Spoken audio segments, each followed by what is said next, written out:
season's Championship 5. Yes, it is race 100 of the JACKOCAR Cup Series. We are back in Miami for the second time this week, and I am here with the two best commentators in the world. Officially, the best commentator in the league, Gareth Hall, has moved himself from his race seat into the commentary box. Welcome back. Good evening. Yeah, I know, you keep stopping me from racing in these Championship 5s. You don't realise I'd actually be winning these races, so really it's a blessing in disguise for the guys out there. But thank you for having me once again. Great to be back, and also joined by Mr. Worldwide himself, Jack Ricketts. Mr. Worldwide, I love it. In the background you might be able to hear my work phone going. I'm not going to be answering that. It's live, can't you? Mr. Worldwide, yeah. Well, Mr. Worldwide was actually racing in Miami on Tuesday. I learnt a lot and I didn't win a championship from it, so it is what it is. But back in my natural home up in the box with yourself, Owen, and of course Gareth. If you were fast enough, you might be able to get to one of these Championship 5s and racing it yourself. It's true. Yeah. I need to keep fixing results. I know, you need a divine intervention to get you this far, and even then you couldn't make another it. Monza. So anyway, race 100, Owen, talk to us. Yeah, race 100 and our 6th Championship 5. Now, if you don't know how this works, we obviously do our season finales a bit differently to other leagues. 5 drivers, hence the name, can win the title tonight. And those drivers are Corey Dalton, Jake O'Sullivan, Jamie Wright, Kieran Spears and Ben Shaw. Now, they have made their way into this race by going through the playoff system for Jake, Jamie, Kieran, Ben and Corey via the chase. And this has led us all to this point here in Miami, where we'll see all 5 of them go for the championship, and it is as simple as first one to the finish line wins the championship. No points to worry about, no jokers to worry about. It's a 2-stop race for everyone, and this will be actually, ironically, the simplest race for us as commentators to follow this season, and hopefully it'll be entertaining for you lot to watch.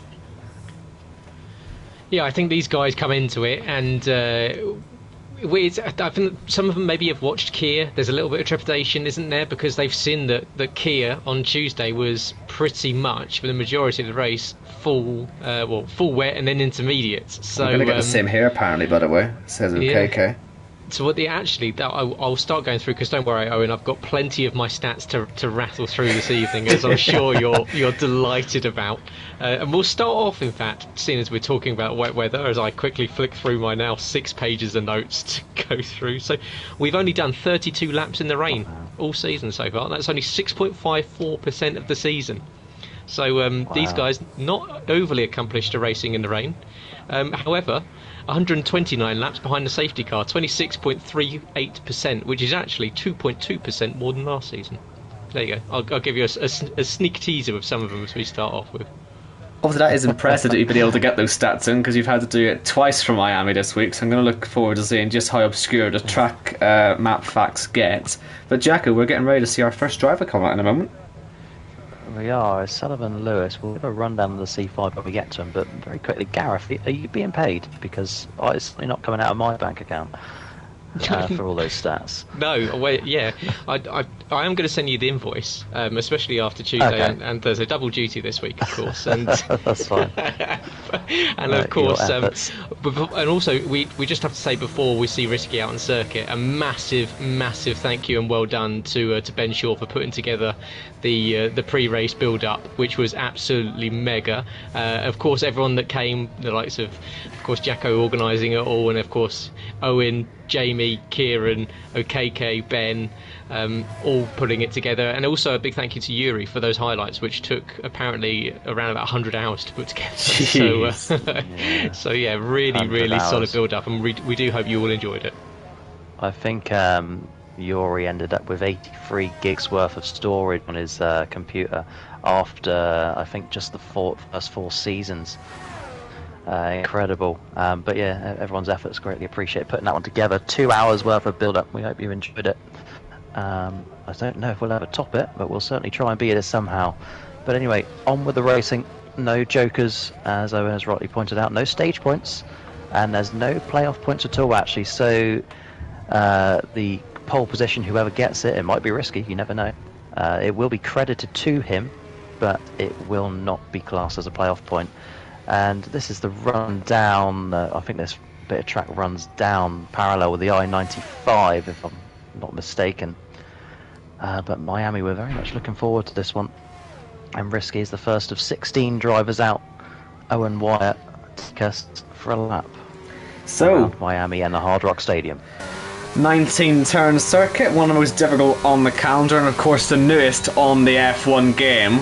The first year these drivers will ever have a chance to drive it, and the first time in JACKOCAR as a result. So through turn 1, it's essentially a hairpin this. You've got to be so careful through the traction through 2 and 3, keep your car in a straight line. We saw a big pile up here in the Kia Series race start, and so the drivers I'm sure will be very much aware of how tricky this will all be. And then the S's through the end of the sector. Stay tight to the apex, so don't ride the curbs too much, because you will find yourself facing the wrong way. It's risky, really does climb over the curbs, but keeps it all pointing in a straight line as he heads to the end of sector 1 and onto the DRS.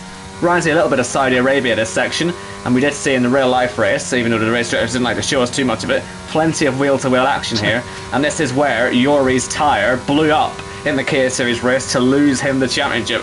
I'm sure he'll be loving coming through this part of the track again.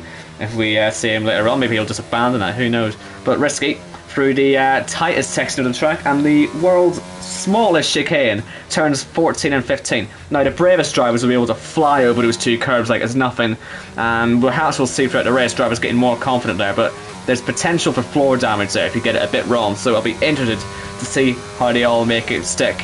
Next DRS zone, there are 3 on this track. You got the one at the start of the middle sector, this one, and then one last one after turn 19 and down the main straight. Through the last proper braking zone, you've got to be late on the power for this one actually, because if you get it too early you'll end up in the wall. Through 18 and 19, Risky comes up to the line. It's a respectable lap, it's a 128.7. Yeah, solid lap there from Risky, running the livery that's designed by his girlfriend. He had no input on it, had no idea, and she's even known what speed blue is. Onto the back straight goes Connor, and ARC Connor 74, who actually finished second in the voting for the most likely to end up in the stewards. It's been a bit of a topsy-turvy season for Connor, unfortunately, not really gone his way, and well, down he comes now into the very tricky turn 11. Then it's an almost corner that never ends as you make it round turn 12. Start to climb up the hill as you're going through 13, in through the chicane at 14 and 15, and now it's a 90-degree left-hand turn. And as Jacko says, pretty much putting you alongside the freeway as I-95 slopes down, and of course you make your way around the back end. I think it's the southeast section of the Miami Dolphins Stadium, in down towards the heaviest braking zone on lap. Turn 17, of course, we saw Danny Quinn go straight off and become pretty good friends with that Aramco Barry at the end of the road, but always Connor gets a slapper on the exit. Safe. And just about manages to put the power down, but it's going to be across the line, a 28.116 provisional pole position. Yep, so that time would be good enough to put Connor P2 on Kia's grid on from Tuesday night. Of course, it was Leroy taking pole there, but before we get to Leroy, we've got to look at Pete, who has assured us he's coming back in Season 7 with a vengeance. It is race 100 for the Cup Series, but it's race 98, start number 98 for Pete. There is nobody more experienced in this league than the Season 1 champion as he approaches the third and final DRS zone of the lap. It's been looking sort of fairly good for now. What can he do as he comes into this final braking zone of the lap? Up after him we have Mike Kelterborn, but we'll stay on board with Pete for the moment. Can he keep it facing in a straight line? Yes, he can. His last race on his existing wheel for forever before he goes to the new wheel, and Pete goes P3. So MK Bourne then, again running the American livery. I imagine we'll see this through quite a few drivers. He's gone for the classic sort of Miami colours there, the magenta and the light blue. And as he heads through the slowest chicane and the most, let's say, technical chicane probably in the whole game, and through passing the wall. A few people might hit that wall actually on the exit, I would imagine, at 16 at various points in the race, so keep an eye out for that as well as he heads through the DRS zone. And he was a driver who was in the chase right up till the end. He had a good chance of getting through if he was able to string some results together. Fortunately, it didn't happen for him, but there is always next season. As he gets out of the final corner, passes the restart zone, that white line he just went over, that'll play a part, I'm almost certain, tonight at some point, as MK Bourne crosses the line in P4, 1.7 seconds off the pace. Shows that's a good lap there from Connor with that 28.1. OKK now going a little bit deep into turn 11. That's going to cost a bit of time. Michael, of course, running his Mercedes-inspired livery, and not only coming out of the awards as the most underrated in the Cup Series, of course, Mr. JACKOCAR, the man that embodies this series the most, and almost tagged the wall there as he exited turn 16. But OKK making his way down, had a bit of contact with another car in Kia. It cost him a little bit of damage that I think effectively put him out of that race, out of contention, fighting here in Miami. But down into turn 17, you can see the LEDs flashing on the back there as he kisses the apex. Once again grazes the wall. That's the second ART car that we've seen a massive snap of understeer and torque steer, really. But here we go. Okay, to the lines of 31.5, a scruffy lap there. He'll be starting at the back, but well, places to make. Yep, and up next is Ben Harrott, who's a little bit further around the lap than everybody else that we've joined through the chicane already. Had a cracking performance on Tuesday night in Kia, filling in as a reserve. In fact, I think it's the first time ever that we had more drivers in the Kia race than we did in the Cup race, because we only have 16 this week, gentlemen. But it doesn't matter, because the 5 guys that are fighting for a title are here, and that's most important. So through final corner comes Ben Harrott. He's still searching for his first JACKOCAR win. Will it be Cup? Will it be Kia? This is the last chance of 2022, but he comes up to the line, and it is P4 for now. At about the same sort of time as he had on Tuesday night, Owen. Indeed, and so we do not have any time for Christian Attara. He's not here, unsurprisingly. As Jacko said earlier, we weren't really expecting to see in the last 2 races. He prefers to be a spectator than a racer at this stage. As Yuri comes up to the line, the next one up, and he cannot beat Connor's time. That is a surprise. So Connor's time really is holding very nicely indeed.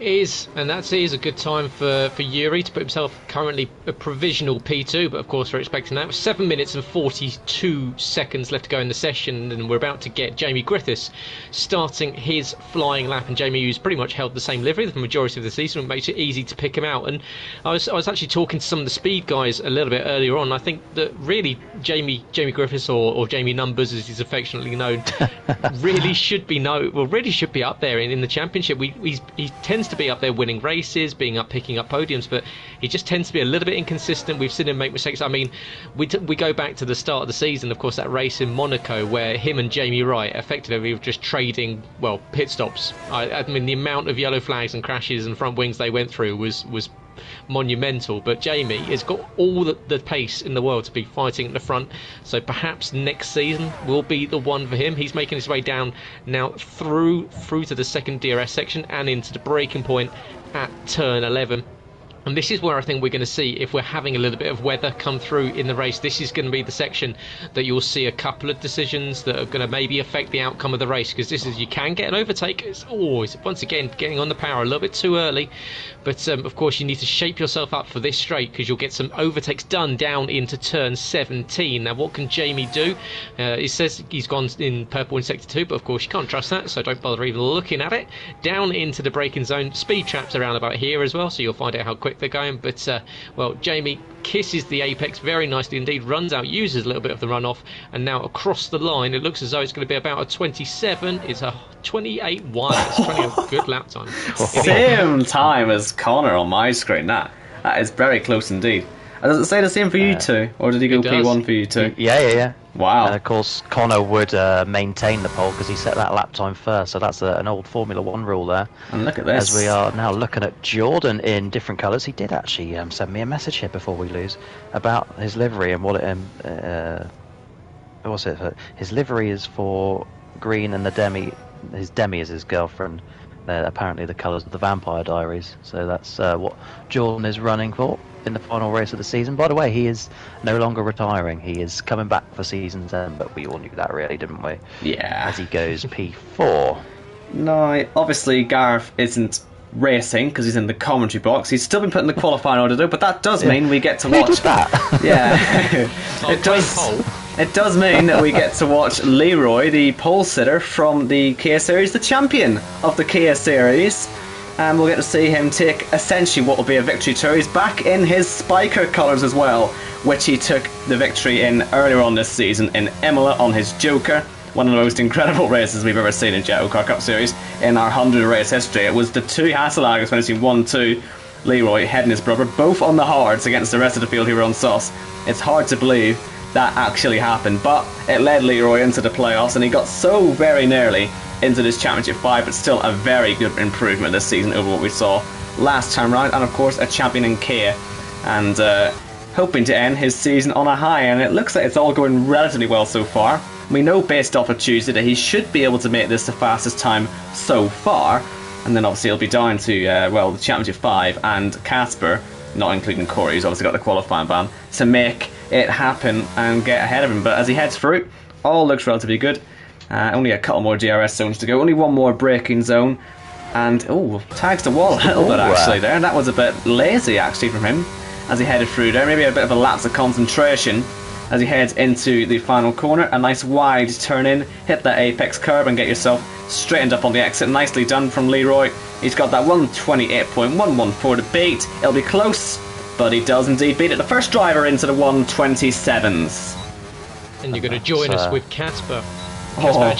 Casper getting a lovely tow down the back straight here from Corey. Corey sends him all the way down the straight into turn 17, and I think Casper might actually be the dark horse tonight. Of course, back on his wheel, I believe. So what can he do? Is he's going to come up to the line, and Casper, it's going to be a 28. It's a 28.3, so it's only 6th position. So surprising there from Casper.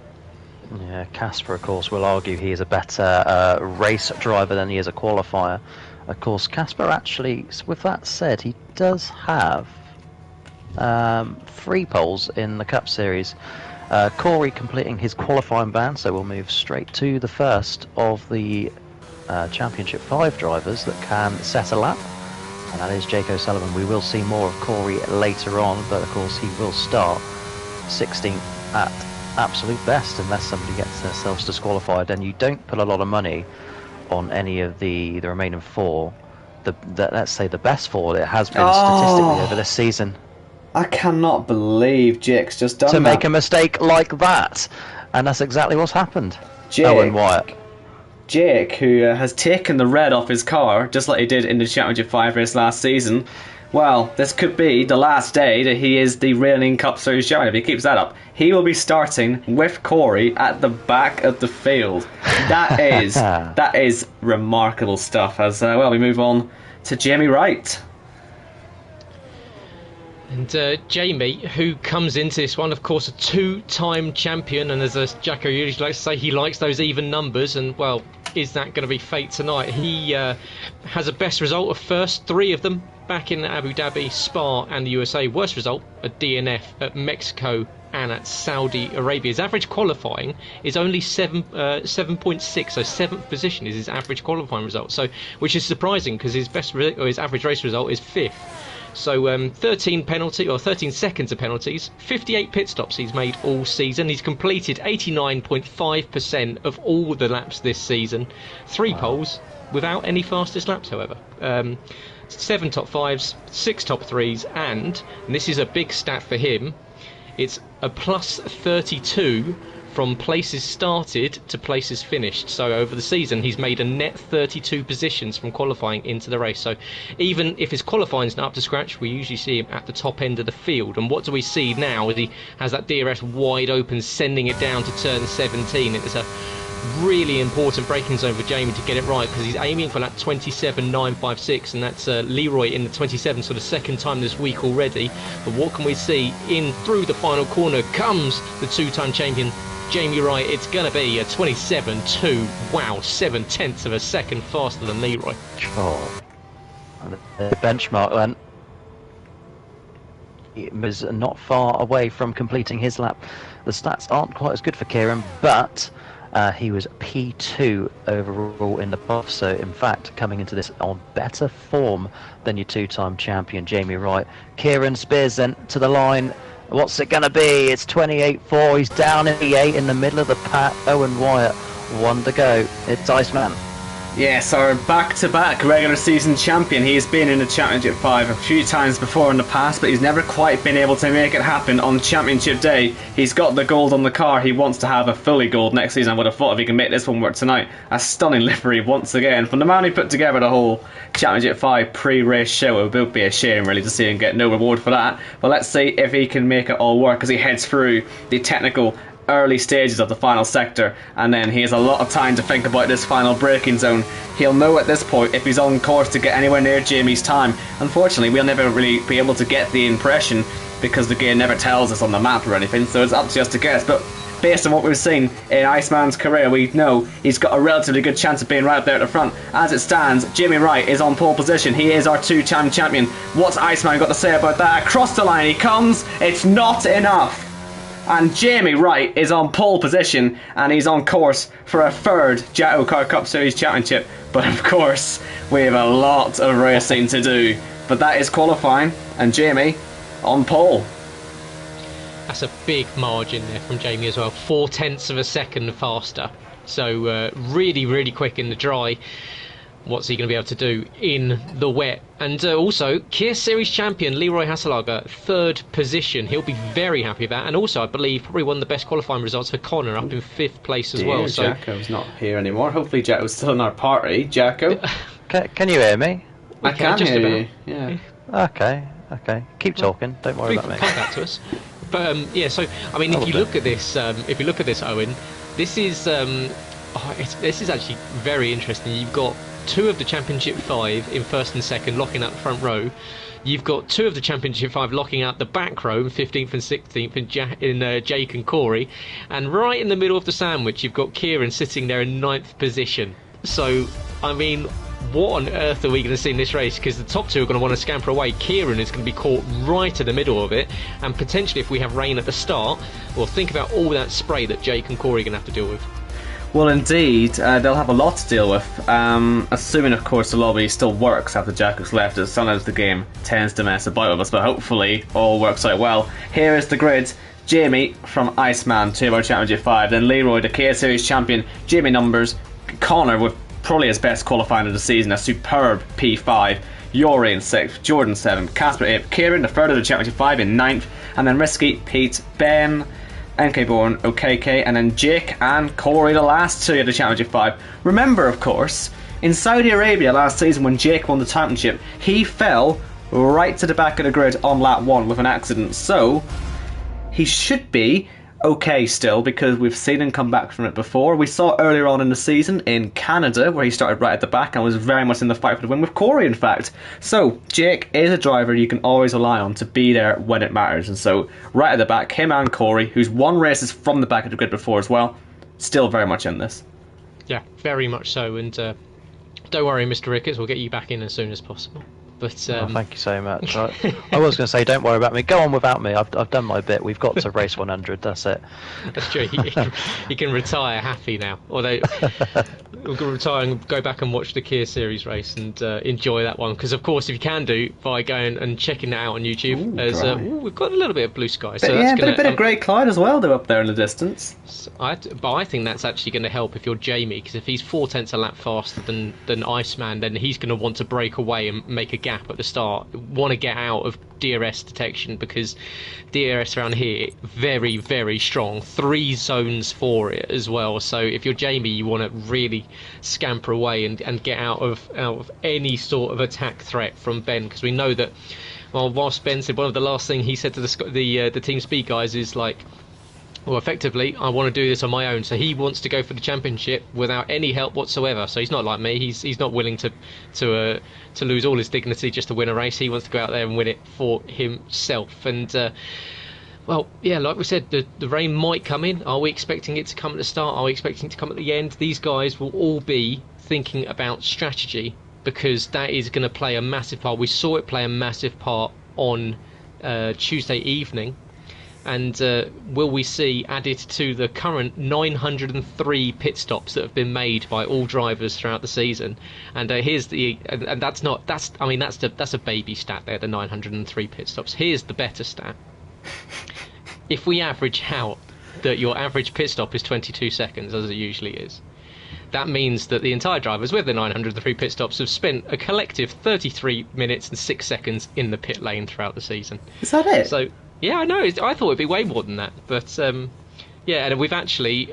The one that I always like is we've actually improved on last season. I say improved in the way it got worse. That across everyone, across all the drivers, across all the races... 558 seconds of penalties. That's 9 minutes and 30 seconds. So that's actually 34 seconds more than last season. So well done, everyone. You've managed to break more records by taking more liberties with the track service. Well, formation lap, Owen, and take us away. So, Jamie Wright then on pole position, Iceman in second place. What on earth are they going to be thinking about going towards turn 1? Because judging by the Twitter chat, the rain will get involved at some point. They all don't look very comfortable with where the strategy is headed. I'm hoping we'll be in for one of those races where you just can never predict. Most of the grid starting on the soft compound tyres. The only drivers not doing so being Casper, Risky, MK Bourne, and crucially, Kieran, one of our Championship 5, right in the middle of the pack. As you say, Gareth, this is not the place you want to be. And Kieran putting himself on those tyres, it puts him at risk, does it not, of getting involved in an accident at turn 1? Yeah, it does. But obviously, like we said, we don't know the weather, which is, to be fair, my favourite. I prefer to not know. But do we see these guys really go for it out of the gate? It's interesting to see. Of course, you've got, as you say, Jake and Corey going aggressive on the softs at the front. Does Kieran think maybe the rain's going to come in a little bit later and he can extend those tyres out? We know that, of course, as soon as the surface starts to get a little bit cooler, that you want to have as much temperature in the tyre. So it actually works out that having the medium tyres is the best overall tyre once it starts raining, because it retains enough temperature, and as soon as the track temperature goes down, it does hold a little bit of bite into it. But, well, you're going to see a very aggressive J-Luke 11, the two-time champion. You're going to see very aggressive Speed Iceman. He's got a little bit of help from Leroy behind. Is Leroy going to play a little bit of a rear gunner for the front two and just trying to hold up the likes of Jamie? Because you're going to think that Connor's going to want to help out as well if he can clear Jamie Griffiths and Leroy Hasselager. So this one can go anyway. And, well, you can see them weaving, making their way down through the back straight and setting us up for another Championship 5 after an absolutely stellar season. We're at the first time here in the Cup Series at Miami, the 11th different circuit that F1 has hosted, and it's a 5.4 kilometre circuit, 3.3 miles. It's 52 gear changes over the lap, and over that race distance tonight, 50%, 1,508 gear changes. Corey, by the way, is holding this whole thing back. He is way behind the rest of the field. He's heating those tyres up very much. Gentlemen, I will not be able to join you in the race. Oh dear. But don't worry about me. Carry on as you were. What I will do instead is provide you with some fantastic analysis and stats throughout the race. I'll just be a spectator, basically. But Owen, from what I understand, it's time for those 3 little words nearly. Very close to it, as Kieran spins into his grid slot and Corey parks in his grid slot. We have got our full grid on the grid, and we are just waiting for those 5 red lights to go out. And for the last time in Season 6 and the 100th time in JACKOCAR, boogity boogity boogity, let's go racing in Miami. Looks like a decent start from Leroy. He'll get alongside Iceman, and so will Jamie Numbers. How are they all going to get through turn 1? A lot of contact, and Kieran's lost his front wing straight away. Jamie's away, as is Iceman. The 1-2 keeping on going. Elsewhere we got Corey up to 13th. He's in front of Jake, and we'll see as they all head through the back. No damage on those two. I believe it's only Kieran in trouble. Just as I said at the start of Gareth, he's got a broken end plate. He's on those medium compound tyres. He's in a lot of trouble.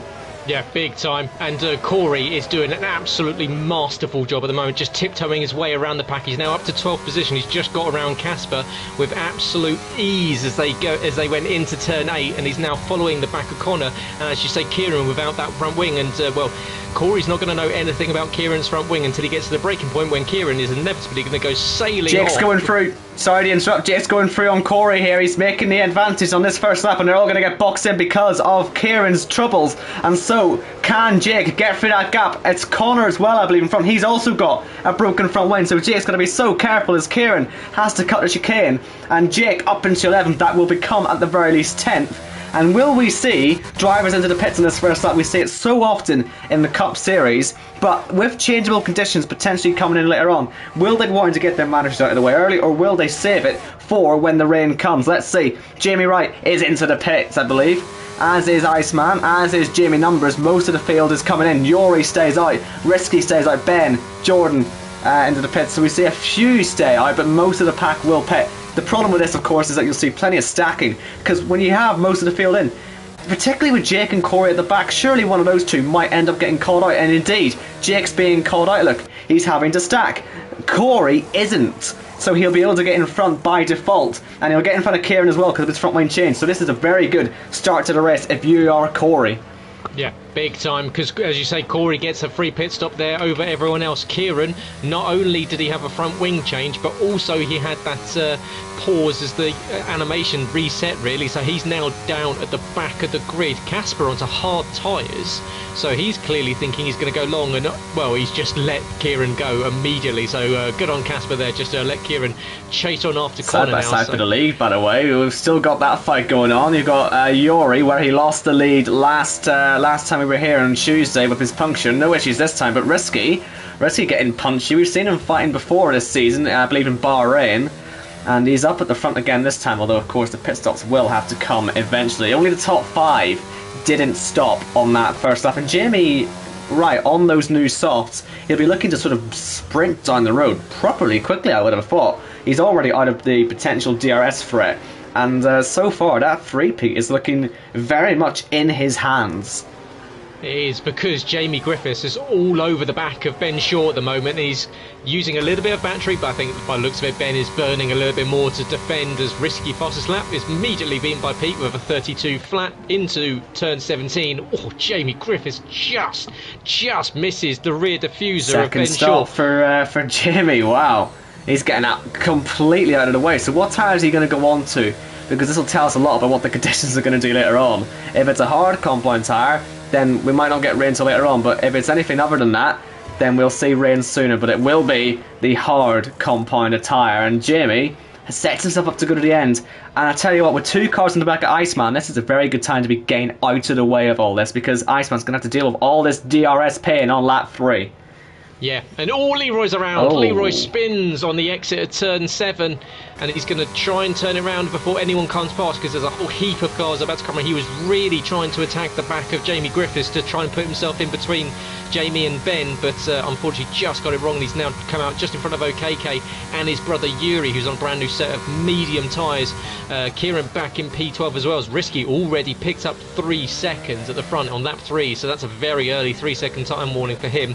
Corey now P7, closing in on Ben Harrett in P6, so Corey really doing very nice indeed. He's already made 1 stop, of course. Jamie Wright making 2 already. He's done for the race for his mandatories. However, Corey looking very, very racy indeed. And what does Ben Harrett do in this position? Does he play the team game for ART, or is he going to, like Casper, just let one of the C5 competitors through? But it looks as though Corey is burning that battery. He's on the button, and here we go in the slipstream. Ben's going to cover the inside. He's going to make Corey go the long way round. Corey's going to pull to the outside. Will he get the move done? Ben's going to surely, there we go, comes right across him, covers the space up, and Corey's going to have to go again. And he'll have that second dose of the DRS now on the main straight. Will he be able to try and mug Ben off? He's moved to the inside line to defend. The move around the outside is definitely viable. I believe we saw it in the real life race with Verstappen and Sainz, but the over-under for Corey also poses a threat to Ben Spurs, but he's doing a very good job. Obviously on the same age of tyres, has every right to fight this, and Corey is not able to do anything about it. I'm sure Jake will be starting to close in at least a little bit. That's 1.5 seconds. He's a little bit more to get himself into the DRS range. Of course, that would be within 1 second. And surely Corey on the exit here will have a chance to get through now as he gets on that ERS once more. He's burning most of it though, trying to get past, so that might affect him later on. But DRS enabled and up into the top 5. Yeah, Ben Harrett expended all of that battery there. I was just going to say what that Ben Harrett done keeping Corey behind him for a lap and a half there has alleviated some of the damage done in the pit stops there for Jake. So he's made up that time where he was stuck behind stacking. Connor, by the way, started the race up in P5, is now finding himself down in P15, so he's had a shocker. But Risky is leading the race. Over to you, Jake. Oh, look at that. Oh, it's Jamie Wright out of the race. That is a massive shock. Safety car is out, but the two-time champion is not going to make it free.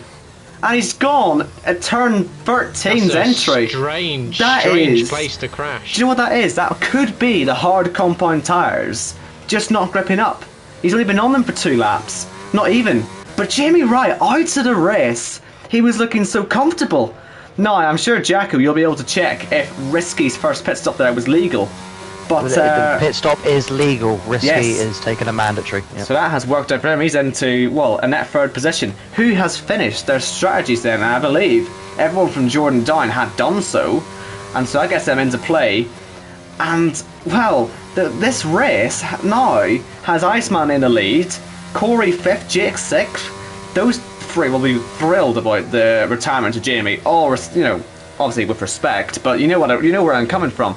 But look at the clouds, look at the conditions. This is getting ready to rain. So if you think the drama's over, it's only just begun. It's only lap 5 and we've already seen so much. Oh my goodness. And we've seen when it rains here, it does rain. We saw in Kia, it started full wet, it went intermediate. So it's not just a slight sprinkle these guys here in Florida are used to. This is, a city that is used to hurricanes coming through. In fact, it's a city that I was in with a hurricane passing through a few years ago, and well, what do we see? It was a brave move to go onto the hard tyres from Jamie. Of course, he was hoping to go to the end. Did he think that the weather was gonna stay until the end of the race? We're going to have to find out, but only his 3rd retirement of the season. However, it's come in the most important race of all, the Championship 5, the one where he could be the overall champion, and he adds to Mexico and Saudi Arabia with but this one completely self-inflicted into the wall on the entry to turn 13, not even getting to the turn 14-15 chicane. Looks as though, as you say, Owen, just maybe got on the power a little bit early as he entered the exit of turn 12 and parked it in the Tech Pro barrier on the entry to 13. And that's what it does do, is mean that we've got Ben Shaw leading from Jamie, Griffiths in 2nd, and Risky and Pete. And Pete's having a decent race up in P4 as well. But I think at the moment the man to watch is Corey. He's looking very, very quick. He set the fastest lap on the medium tyres a little earlier on as well. So Corey looking very good from the last row of the grid. Indeed, and I'll also say with Iceman, obviously we saw he was under pressure from Jamie Griffiths earlier on, but when that safety car had come out, he had made about a 1.5 second gap, and so he was able to show that the pace is definitely there for him. And obviously with Jamie Wright out of the picture, you have got to say that he would be right up there as the favourite to win it. But then again, we did also spend the first 4 laps saying that Jamie Wright was the favourite, and look how that one goes. It's just how quickly it changes here. Now, if it does rain as well, again, we were there in the K Series race car. We saw that in the inverse anyway, when it went from wet to dry, it took a good 6-7 laps for the track to go from greasy to dry. I'm wondering how long it will take. Would it be a little bit like Brazil, where we saw under the safety car 3 or 4 laps it took for them to decide what tyre was right to go on from dries to inters? It's the most difficult part of the race, and it seems that Miami, it's sort of exaggerated a bit. Well, one of the most frustrating races of the season for everyone, I think, Brazil, where no one quite knew if it was inters, no one quite knew if it was dries, and we were continuously swapping positions. And, well, we come into this one none the wiser of what the weather conditions are going to do, and that's the best thing for us. We want to be surprised with it when it comes in. And is it the right call for Iceman to be on the mediums? Was it the right call for the hard tyres? We saw Jamie Wright, of course, Jordan on the hards as well. Casper is, I believe, came in for a set of hards, and he's gone back onto softs. So a call for Casper. He's down in 15th position. Safety car in this lap, so that means that Speed Iceman, otherwise known as Ben Shaw, is now the effective race leader, and he can control the pack, of course. It's the detection zone is with where you will see effectively. Oh, there's an accident, and Connor has gone in. I don't know who he went into. I want to say it was. Sorry to interrupt with all this. I want to say it was Yori possibly involved. But either way, we've lost a car onto that. I was just going to make sure it wasn't any of the Championship 5. Safety car will still go in, and now the rain starts to fall. It's all happening onto this safety car, and Iceman is just going to focus on getting this restart underway. There is the white line. You'll see him cross over it now, and well, you want to be careful with this rain drizzling. He gets on the curb, but he does get restarted. But I tell you what, look at Jake. He's made an incredible restart, as has Jamie Griffiths as he goes round the outside into turn 1. Can he keep it on the road in these greasy conditions? And look at Risky on the best tyres out there, moving up to second position. And it's Jake falling back down now. Were those moves illegal? It looked like an incredibly good start. Maybe it was too good to be true. But he's fighting side by side with Corey, and Corey, gotta be careful. We know he can be aggressive sometimes, but it's still so early on in the race. These two have just got to keep their nose in it, as does Kieran, who's right on the back of them now. But Iceman surviving for now. But I would have thought Risky would surely have an opportunity to go for him. Of course, as speed teammates, they could also be used as a buffer to the rest of the field. I mean, look at this fight between Corey and Jake. They have been alongside each other. Look at this with Kieran stuck in the middle and Leroy going past both MK Board and Kieran in one move. That was incredible stuff. And Kieran nearly gets tagged as they head through into turn 11. They've got to be so careful in these conditions. Look at, I mean, Casper's already on the inters. I think it's a little bit early for them, but what do we see at the end of this lap? Because it's all going to be strategy here. We've got Corey and Jake nose to tail. They're chasing down currently Ben Harriet in P5, but Corey, he had another fantastic restart, got shuffled out onto the runoff area when he was going side by side through the roller coaster section through turn 1 through turn 4, and he's losing a little bit of ground to Jake, and now who's going to get let past? And Ben Harriet now, here we go, rear gunner, and and Corey tags the rear end of him. Do we see anyone into the box? Because you can see they're starting to slide around a little bit more. Kieran's going for it. That's a brave decision to make. We've seen this with Leroy in the case race. This will be him taking his second mandatory stop, regardless of what it means. And with yellow flags out for Pete, Spin Knighton has gone round. This will be the intermediate tyres for Kieran. So this is the big risk, but it could lead to fantastic rewards. As we see Casper. Will Casper get in front? Yes, he will. So this all works out. Casper will be in a good position, but I'm not sure it's ready yet. I have a feeling that it might have been Pete that took the rear wing hit from Connor, because his back end is all over the place. He's already spun twice on this lap. Obviously the tyres will be starting to burn up, but it does look as though he's really struggling with rear end grippers already. You can see some changes of position up at the front. That's Jake now up into P3. He's got his way past Jamie Griffiths. Corey tried to go with him as well, but he's being hounded by Ben Harriet and now Leroy, and behind them MK Bourne is trying to go around the outside of all of them. So well, we're about to go on to lap 9. Ben is surely going to box for the inters just to cover off this time around, because it looks as though the rain is, yeah, you can see, look at the rain falling on the track here. It's definitely time for the inters. And well, if you're Ben Short, Speed Iceman, leading this one away, surely you box this time around. Does he get it slowed down in time? You want to make sure that you're getting in. And will we see anyone make the silly mistake of getting a speeding penalty coming into the box? Here we go, race leader into the pit lane. Risky will follow him, as will Jake, Jamie, Corey. No one is going to take the risk on this one to stay out, and you can see why, because Casper is making the time out very quickly on Pete, although he is damaged of course. But the whole field then into the pits, and OKK and Jordan were mucking about there. Fantastic move from OKK. But he's taken a penalty for speeding though, so it wasn't as fantastic. But you know what, opportunistic anyway. On board then with Kieran. Let's see where he'll be, because Iceman out of the pits okay, but I think Kieran's going to cycle right through here to be, I would say, around where Corey is. As Corey, there you can see him, look side by side with Casper, and so Kieran's just 2 cars behind Corey, and obviously Jake up there in 3rd place can now challenge Risky, and that's a lot of pit stop strategies complete now. Yep, all under green, of course, so that does mean everyone has completed their strategies.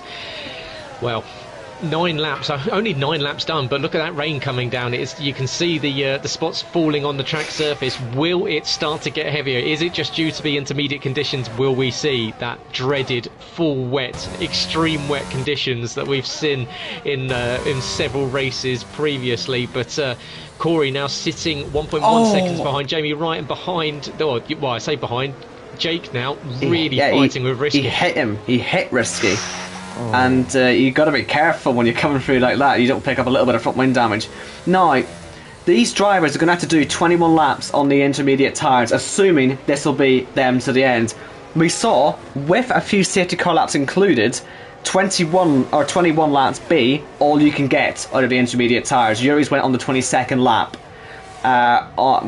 in the finale on Tuesday. So assuming we maybe don't get as many safety cars, because we've got a lot of safety car action on that Tuesday night, these guys may all have to either preserve the tyres or pit again, which might well suggest we will see another round of pit stops at some point tonight. Or we'll see people risk it and possibly bin it. So there's a lot still that could be thrown up in the air here. Yeah, Jake is, I mean, really ragging this car across all the bumps still, and I mean, I'm not quite sure how he's managing to hold the grip, because he's really abusing the curbs, which are relatively quite highly raised here, and he's almost out of battery. He's recovered about 10% on the last lap, as he is going to go deep there and lose a little bit of time to Risky, and Risky, who finished on the podium here in VSL a little bit on in that league, so he's no stranger to doing well in Miami. He's going to definitely play, because look at the gap now. That Ben has managed to got 4.3 seconds, so he's already extended. It was 3.7 coming into the pit lane, so it's already extended out by over half a second. And Jake, he's now got Jamie Griffiths and Corey's, who can Jake's see the back got that completely wrong. He's got it completely wrong. Now Corey's going to be all over the back of him. And Jake, well, we said he was on the ragged edge. That is proving that it's not as easy as it looks out there. And surely Corey might sense an opportunity here. And there's a penalty for Leroy. He picks up 3 seconds early in this one. 10 laps of 29 to go. And as you say, there's going to be flashbacks in the team speed camp for 22 laps on the intermediates, as Corey's now lining up Jake, and he's got a little bit more battery. He's not using it. And Corey comes into this with a remarkable stat line, really. He hasn't finished inside the top 8 all season, apart from his Joker win in Canada. That's the only time all season he finished inside the top 8. He's the only only driver to get into the C5 with a win, a race ban, and a quali ban. You kept that stat quiet, Gareth. I have one of my own for you. Over the course of Kia and over the course of Kia and Cup this season, we've had 3 DNFs from Championship 5 drivers, which is the most ever since we've had both tiers running side by side, and of course it is the most ever if you include season 1 and 2 of the Cup Series combined as well. So Miami has not been kind to Championship drivers. Here comes Jake then. He's on the ERS. He's not got much of it left, and Jimmy Griffiths has a lot more than him, and so it'll take a lot for this move to happen for Jake. But he'll try anyway as he gets himself down towards turn 11. Is it going to happen? No, it's not. In fact, Jimmy Griffiths is having a wee look there on Risky, but that's never going to happen. And Risky is doing his job perfectly here for Iceman, who's now 5.1 seconds clear. It'll need safety cars to get this lot to catch up, although I would imagine you'll see some at some point in the remaining, sort of 2/3 of this race. But as of now, Iceman is, he's having the best rear gunner experience of all time from Risky here. Yeah, Risky has 2 good races a season, and this is his second one. And he's doing, like you say, Owen, the absolute perfect job for Ben. But of course, Ben will know that this is far from over with, 18 laps to go still. I think this is quite a mature drive here from Corey, and he's clearly realised that he needs to actually be switched on for this one. He needs to be engaged, and he's come into this one with a net minus 42 positions lost from his starting positions. He's only completed 59.1% of all of the season's laps, the lowest out of all of the Championship 5, and he's made his way up from the last row of the grid. Currently sits P5. He's relatively comfortable when it comes to batteries, on about 30%. He's watching Jake swarming over the back of Jamie, and Jake is looking, if anything, more aggressive than anyone at the moment. But I think Jake's aware that gap now is 5.8 seconds, and if another stop is to be made, as we're probably expecting it will be, is that Iceman is going to have, if it's currently trending as it is, maybe a 10-second gap by the time the next round of pit stops comes? Oh, look at Jamie Griffiths. He's going to get through this time, surely on Risky. Nice cutback, but oh, they're making contact. And it's going to hold this group up even more as they head through 13, 14, 15. You cannot get through at 14. It's just not enough room. Possibly into 16 if you're brave, but Jamie Griffiths has to hold back. And look at this. This is now 7 seconds, the lead. I mean, it's absolutely incredible stuff from Risky. It'll be frustrating the rest of the field as Kieran gets himself up in front of Casper. So now he can see 2 of his Championship 5 contenders directly in front of him, and perhaps he'll see Jake overtaking Jamie, but that didn't ever really look all that likely. It's a little tap from Jake to Jamie through that last corner. It unsettles the rear end of the blue car, but there was still no way through. And it's just, yeah, without the DRS, there's not really much Jake can do because he's blown his ERS, hasn't he? Yeah, and he's not recovering it in the rain as well, because usually, of course, in the wet weather, you tend to lift a little bit more, and he's got on the power a little bit early there. He's lucky to get away with that, as Corey equally gets a snap behind him. But as you say, you usually lift and coast a little bit more in the rain, but Jake very much using the battery as soon as he gets a little bit that he can use, as Corey rides the curb on the entry to turn 5, and now into 6 and 7. And Corey maybe picks up an extension warning there, because he definitely ran out wide, and he's now going to straddle the curb, and that's going to cost him a little bit of time because the car tends to sit up a little bit on the floor. This has got to be it now for Jake. He's got a really nice run, but we know that Jamie's confident into the braking zone here, so Jake's got to make sure he absolutely nails this as he goes down the inside. Later on the brakes, does lock up, ends up a little bit wide, but does force his way past. But will Corey cruelly get his way past as well? He's done all his work to get 1 car ahead, and he ends up finding himself with Corey directly behind him again. Fantastic move there from Corey. Really opportunist move there. Saw that the gap that had been left by Jake going down the inside of Jamie, and thought, I'll have some of that, and straight up the inside. And now you can see Jamie knocked down into 5th position. Now, does he let his mate pass? Kieran, they used to share a party with them before Kieran joined Team Speed. We've seen Kieran get let past by Casper. Casper even gave him a little bit of a wave and a weave down the straight to say thanks. And as Jake once again on the power early, really snapping the back end of that car. But Kieran now onto the back of Jamie Griffiths in P5.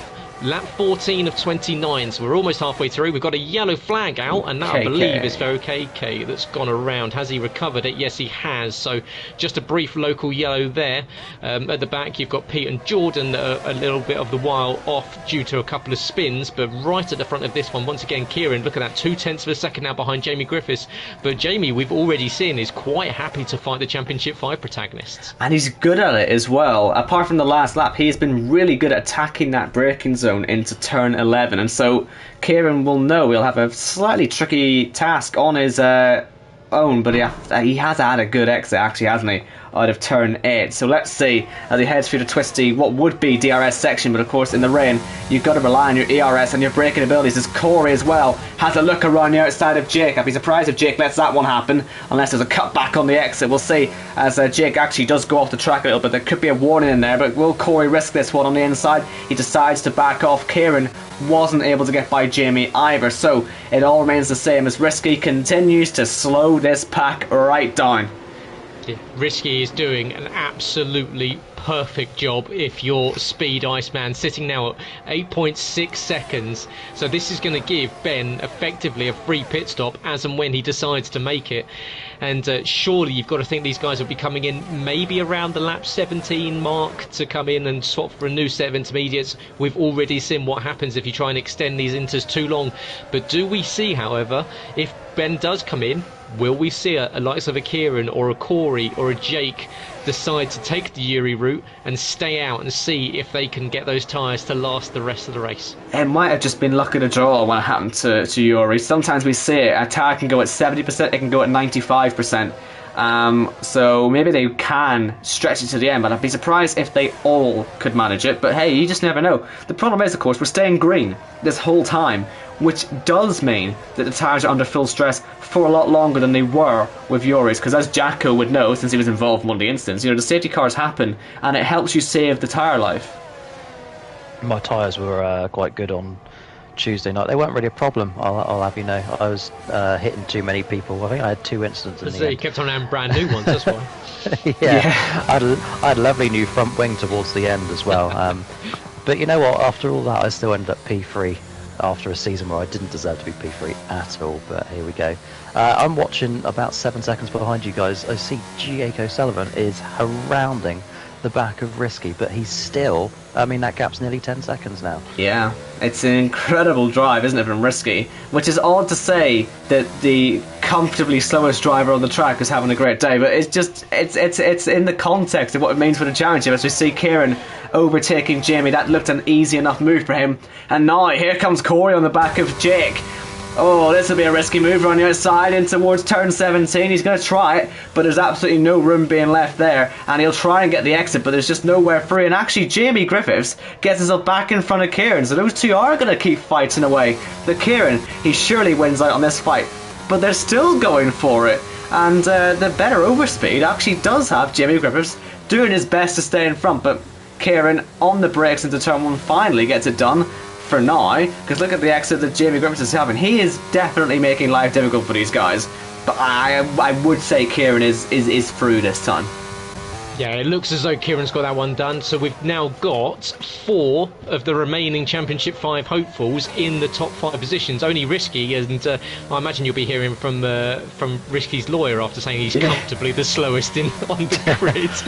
But I'm sure his partner, who's designed his livery, will not be happy with that at all. Maybe that's the reason why he's going so much quicker. But well, he's getting lots of airtime, isn't it? So he'll take it.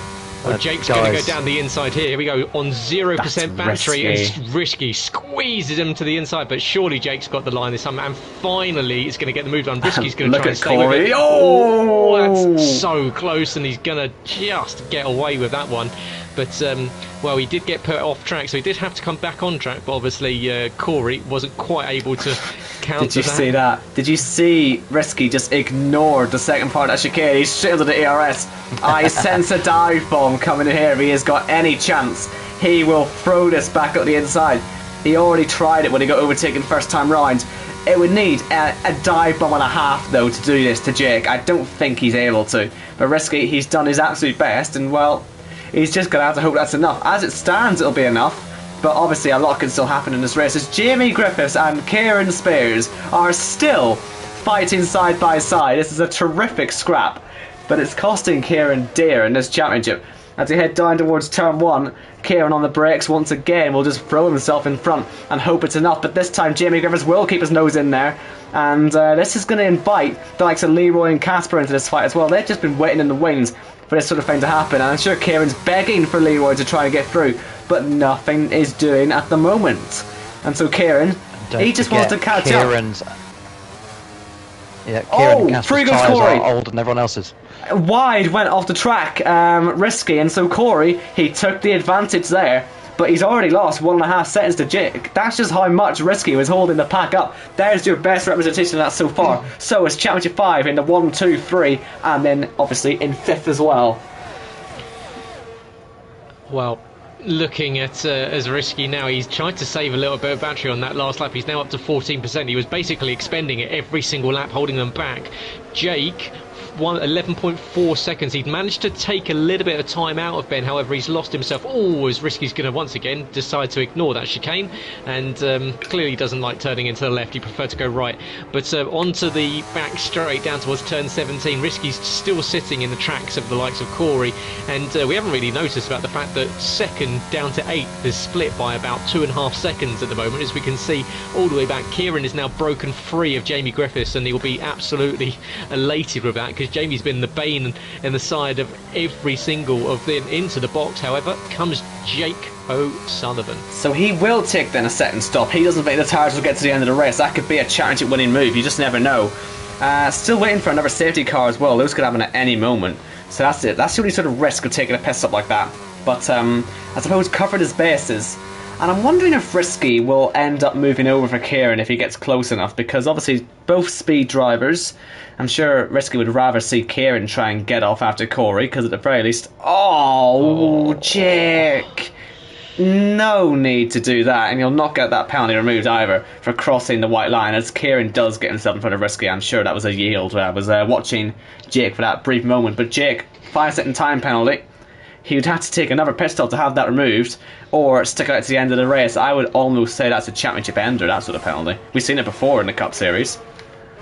Yeah, it does. It does look low. It was just getting on the throttle a little bit too early. Just almost just slid off of the line coming out the pit lane. So, unfortunate there for Jake. He's now down in 11th position. So he's got to navigate his way past several other cars. He's 4 seconds behind Yuri, down in 10th place as well, and of course sitting on that 5-second time penalty. Kieran now 2 seconds off the back of Corey. Corey 12 seconds, almost 13 off of Ben. So Ben has got a massive margin to decide if he wants to come in to have a stop or so, and if he does, he'll only really lose about 10 seconds. He'll drop down to about 8th position, but well within reach of everyone else effectively, so he won't be that far behind. So what does he do knowing that Jake has come in? He stays out for another lap. Corey is going to come out. Corey stays out as well, so he's deciding to try and stay with the same strategy that we've seen from Iceman, but that gap now almost creeping up to the 13-second mark. Kieran isn't making too many inroads, and what it does look like, however, Owen, is it looks like the rain's getting heavier.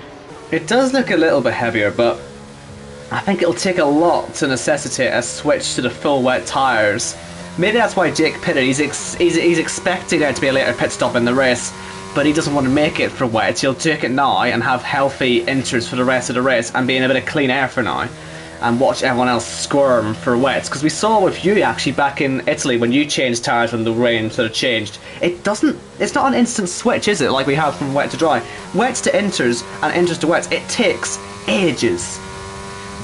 Yeah, very much so, and I think what you've got to watch out for, especially with the graphic engine here, is watch out for the standing water. Whilst in the intermediates you see the sort of little shallow puddles, it's really when you see those big puddles forming, that's when you know that it's going full wet. As down the inside goes Risky, or Jamie Griffiths on Risky, and look at this battle that's going on. This is side by side. Jamie surely has the inside line, and Risky's going to let Leroy go. Yeah, there's a contact there with Leroy. He threw himself up the inside of 14, and he actually went into neutral there instead of first, so he ends up letting Risky back through. I don't think he meant to do that, but it is Jamie Griffiths through, and now Leroy might get himself through as well. Yellow flags. There's an accident, I believe, involving Yuri, but there's no damage done, and I wonder if Casper's going to get involved in this fight with Risky and Leroy as well. Leroy ahead for now.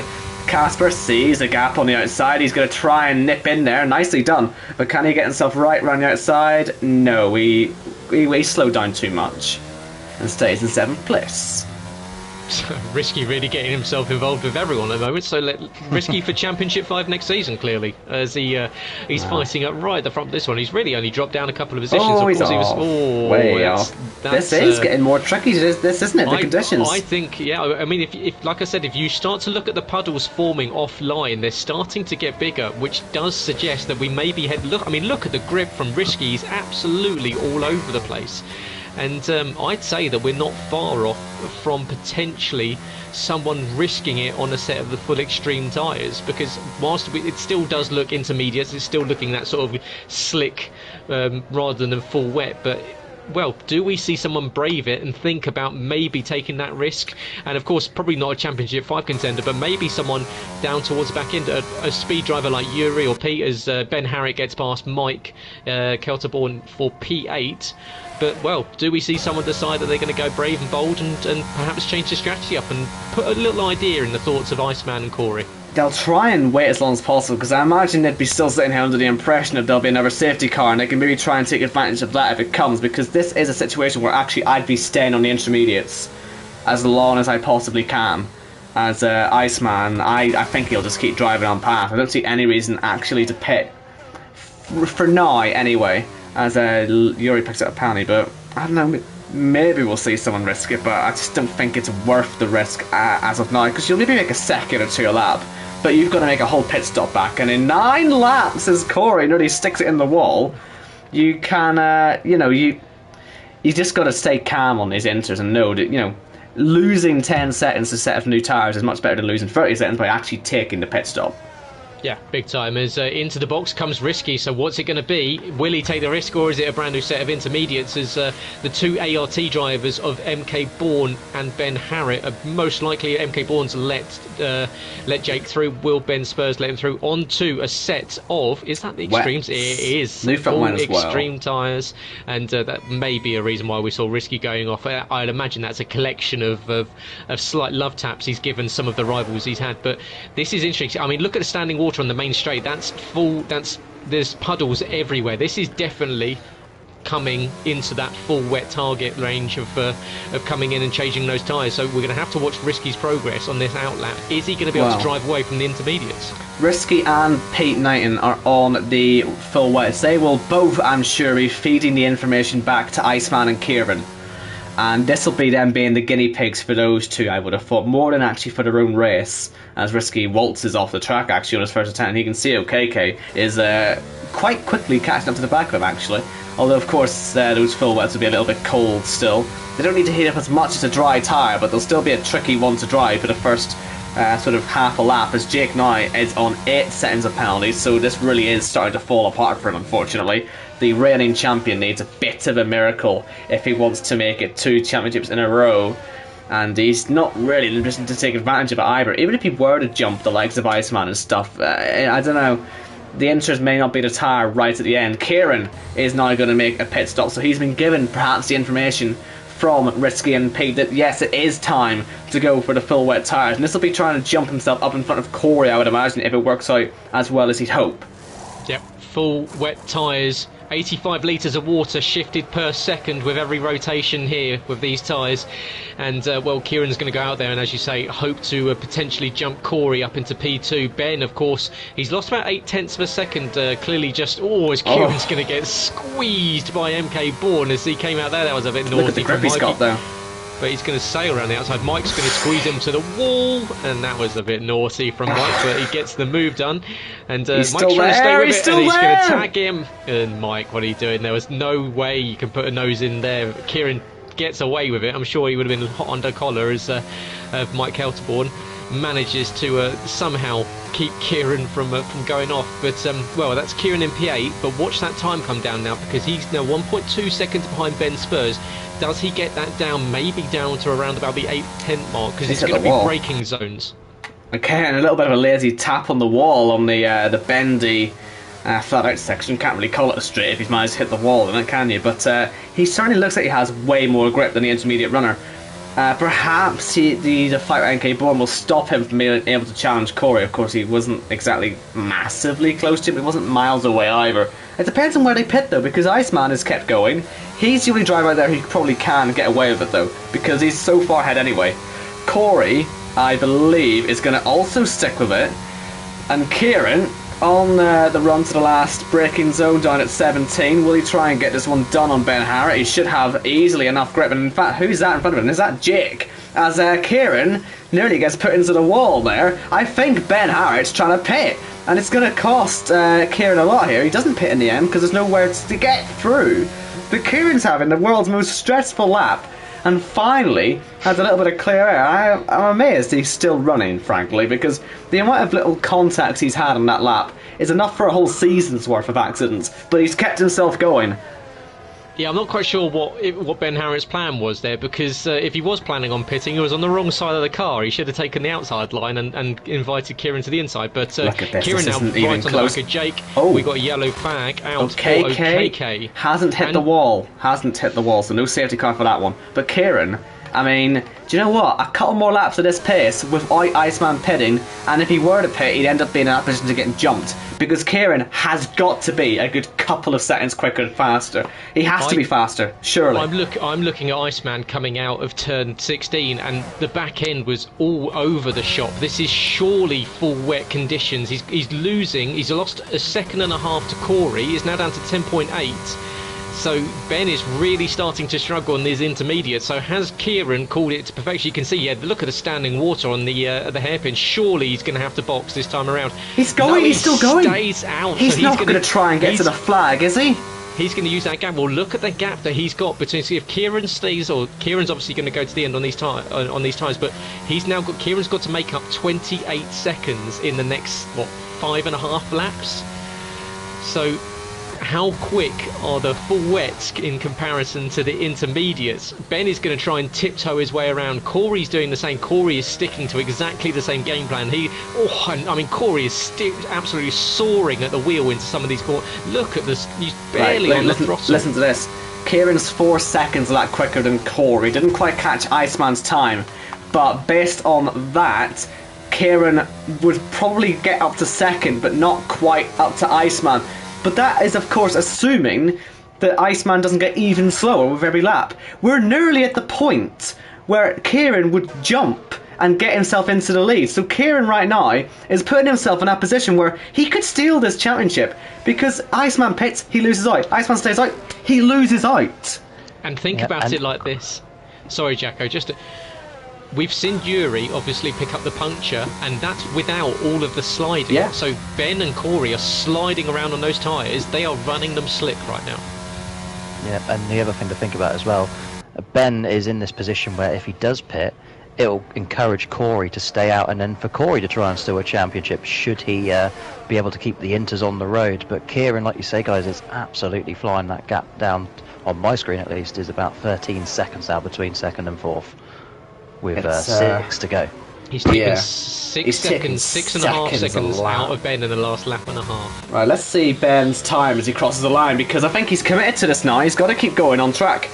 I think he knows in his heart of hearts this could be the championship gone. It's a 1:49 dead. That is so much slower than the last lap was. Corey, he's quicker, but it's only by a second. I still think Kieran's going to be crossing the line here. A good 6 or 7 seconds quicker at least, as he seems to be all over the back of Jamie as well. It's going to be a 42, so it is 7 seconds a lap quicker and up into the podium positions. The next 2 cars up the road are his championship contenders. He's got 5 laps. Judging by his current pace, he'll be ahead in the next 3 laps. And Kieran might be about to take a sensational championship, but it's not done yet. A safety car could blow this completely for him. He's actually hoping this stays green now. Look at the field spread. You've got Iceman Corey, Jamie Casper, Ben and MK Bourne all trying to stay on the intermediates. Into the box comes Jake, and Jake obviously out of the question now with that. He's going to serve that 5-second time penalty as well, and he also has that 3 seconds to his name. But onto fresh full wets. Kieran, if he keeps up this pace, is yellow flag for Ben Harrett. Ben Harrett just, so there's no damage done. Like I say, a safety car comes out, it'll be out for a good 2-3 laps. In that time, Iceman could possibly make a safety car pit stop. So this freeway scrap for P7 is not exactly going to be keeping Kieran happy. He actually needs this field to stay as clean as they have been throughout the race so far, as we see Yuri moving to the outside line, trying to get himself through. NK Bourne on the intermediates, he'll fall back because of all this, and Yuri gets himself around. And as you say as well, of course, I'm waiting for punctures to start happening for these intermediate runners, because they'll be so slow at the end. They could actually find themselves falling way down the order. It may not even be a fight for the lead anymore by the time they're done, so we'll need to keep an eye on it. Leroy could still find himself fighting up in second place, etc, etc, because these results still count for the drivers, even if they're not going for a championship. Corey, his lap was a 48.4, so still the same sort of pace. 48.4 versus 42.1, still a good 6 seconds. I think we can change this to gap to leader now. 12.5 seconds to the race leader. Let us say he'll be doing it on the penultimate lap, if not the final lap, Kieran. Unless the rain starts to get lighter. Maybe that's why they're saying now. Maybe this is meant to get lighter. That's the only hope they have now. I mean, like you say, they fully committed to the intermediates to the end. Kieran is going to catch Corey by the end of this lap. I mean, he's going to catch Corey by the end of the sector. By the end of the sector, yeah. But how aggressive will Corey be? How, what will he do? Because he's got to do something. He's not just going to wave him past, is he? But the thing I don't think he'll have a choice, though. He doesn't have the grip. Look at the grip that he's had coming out of the exit of turn 8, and Kieran is going to have so much more grip. These tyres, of course, the intermediate shifting 35 litres of water, full wets 85 litres of water, so he's having all of that extra benefit of the tread length. And Corey's going to hold on to the position for now. Kieran, he's just got to play smart here. He's still got plenty of time, and he's going to try and go around the outside. Look at the grip difference. He's just going to sail past him as Iceman. Iceman's picked up a 5-second penalty. That is him cutting the chicane through lack of grip, and so he's not even going to need an overtake now. Kieran, who has been in the Championship 5 the last 2 seasons, and it hasn't worked out for him on either occasion, is looking incredibly good now. And by the end of this lap, he'll be within that 5 seconds, but I'm telling you what, he will have an opportunity to take it on track as well. As Iceman comes around the final corner, he is absolutely helpless now. He has got absolutely no grip. But Pete has had an accident, has he? He's out of the race, and it's going to bring out the safety car, or is it just a virtual safety car? Just a virtual. Just a virtual. Now, no, full safety car. Full safety car. And so Iceman is absolutely screwed because Kieran, this safety car will only be out for 1 lap, I would have thought, right? It's not going to be a long safety car because it's too late in the race to do anything special. But Kieran, unless he gets involved in some sort of accident on the restart, Corey will be looking at this and he will surely maybe hoping this rain is about to get lighter. If it does, maybe he's got a chance. But yeah, this is going to be a very exciting restart, I would have thought. Because Kieran, the thing is, they're not going to back up behind the safety car though. I don't think the safety car can be out longer than the last 3 laps. And so I'm still thinking the safety car will end up going in. We've seen this before where the safety car, I think it was in Silverstone, it just sort of disappeared halfway through the lap. So I'm interested to see what's going to happen here, Gareth. It's out on circuit, which it wasn't in Silverstone. It came out, and I believe at that time it was Ben overtook it when he shouldn't have done. He should have stayed behind it, and it didn't really know what to do. It's now sitting by the start of the second sector. It's not really where it's meant to be, though, is it? And we've just lost a lap, haven't we? We were on lap 27, now on lap 26. You might be looking at OKK or one of the further behind cars. Yes, my apologies, I was looking down. Yeah, so right, let's see what happens here, because I want to see where Iceman ends up, because he might still take the opportunity to pit during all this, and he will still come out. He'll take the 5-second penalty as well. I think it makes sense at this stage of the race. Although, look at the rain. It's practically stopped out there. So... yeah. Oh, what do you do? What do you do in this situation? I actually just... Oh, Corey must be loving this, actually.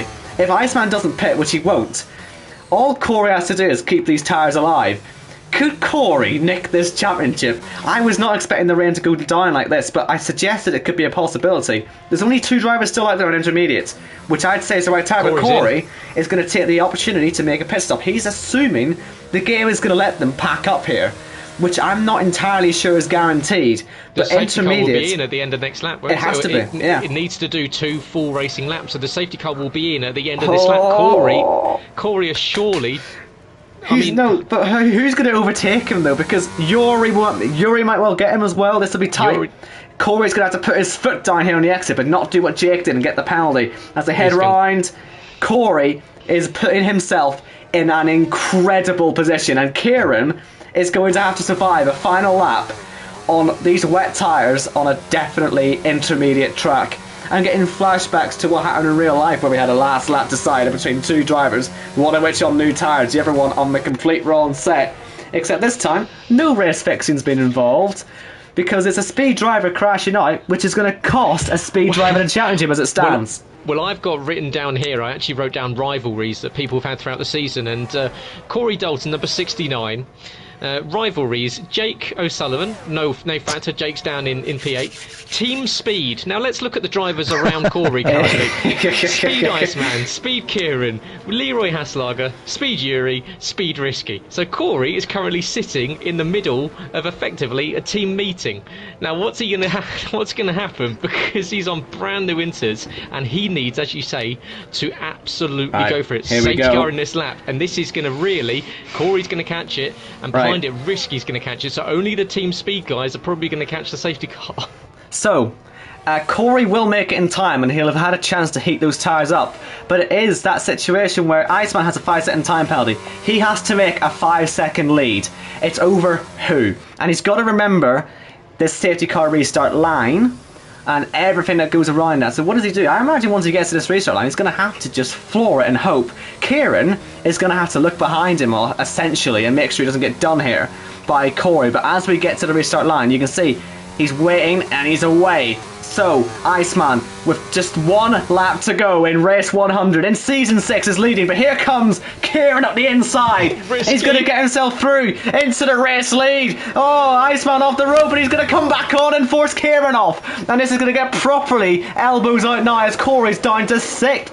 But so many drivers with penalties around him. It's not over yet. As side by side we go. Kieran right the outside. What a move that was. And it could be a championship deciding one because he's got 5 cars. Now 4 crashes happening behind. But look at this. It'll open up for Corey now. And it's going to be down to essentially the last sector. Will Iceman block for Kieran, who's got a 1.5 second lead in this championship finale.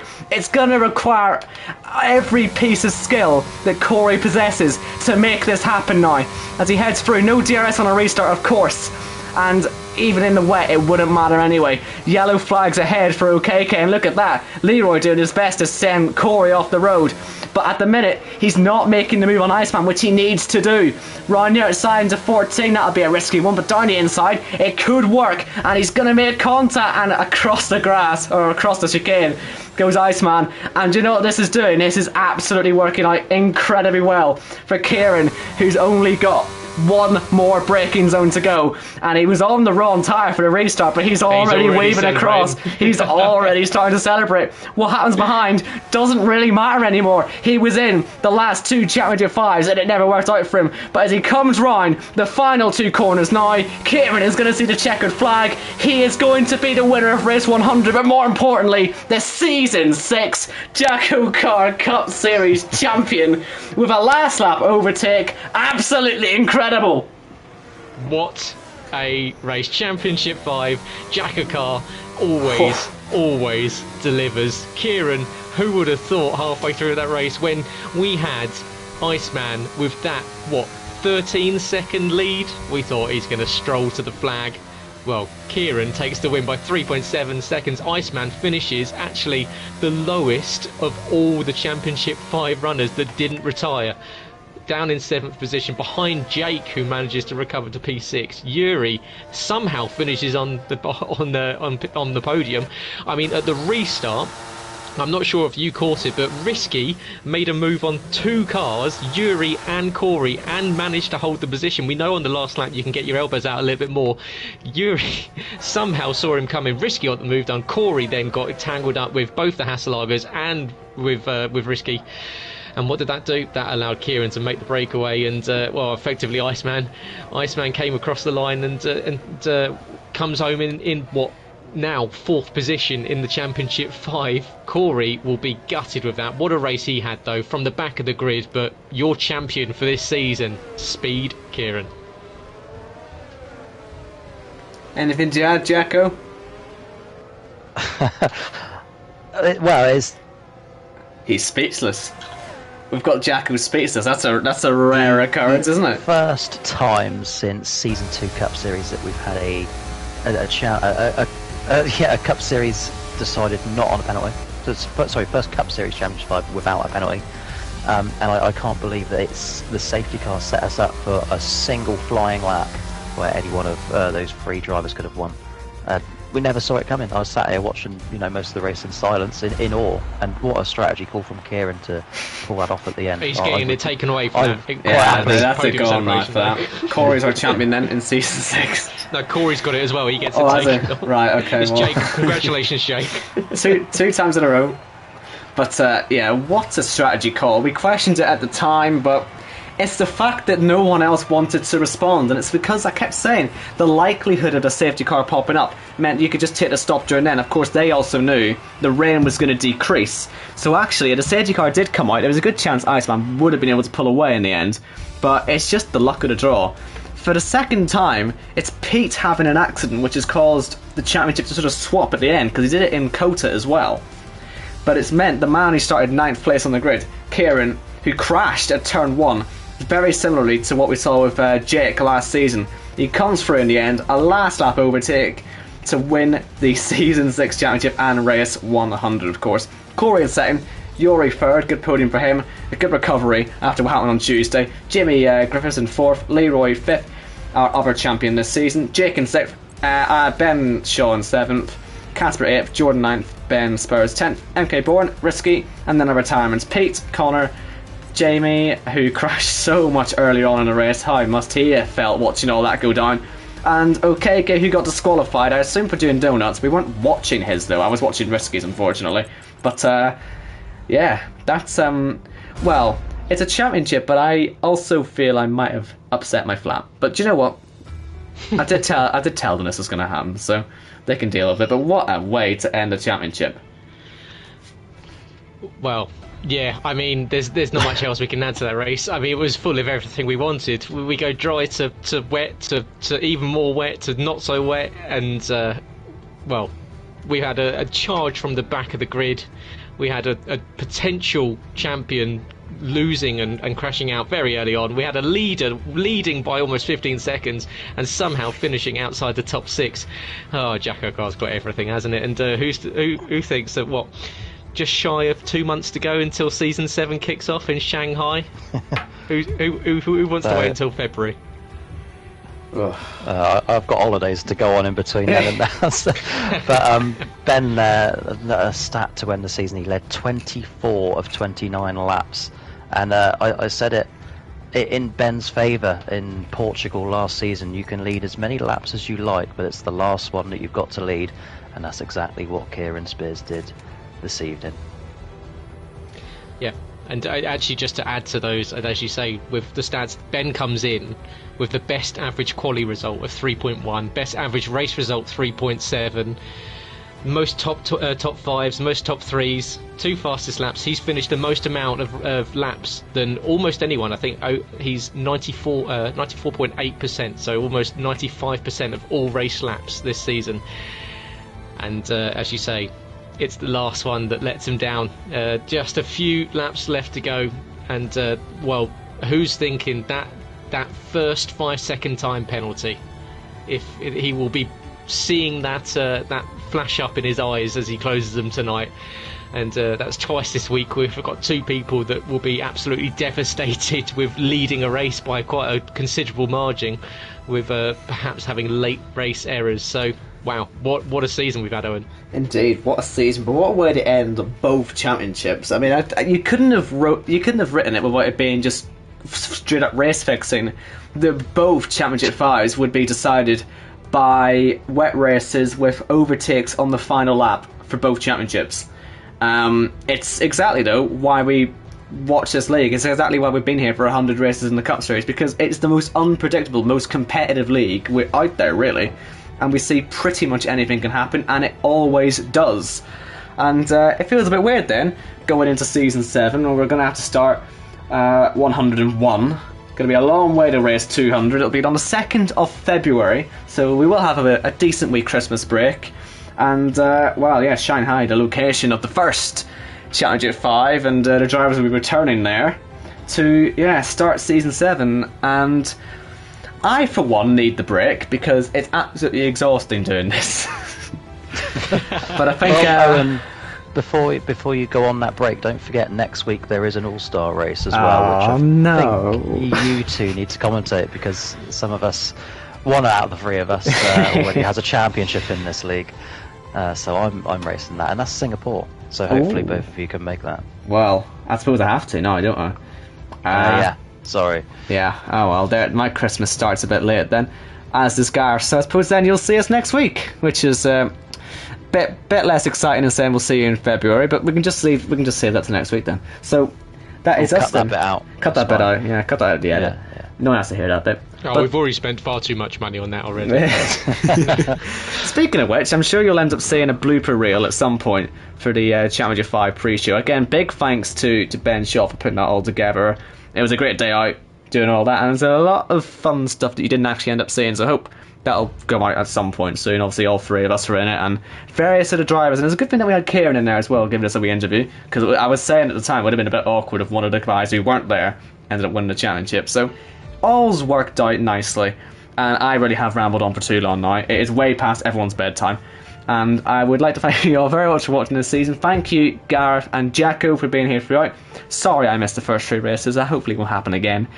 And yeah, we'll be back next week for the All-Star race. If you're not interested in that, we'll see you in February. Safe travels, and take care.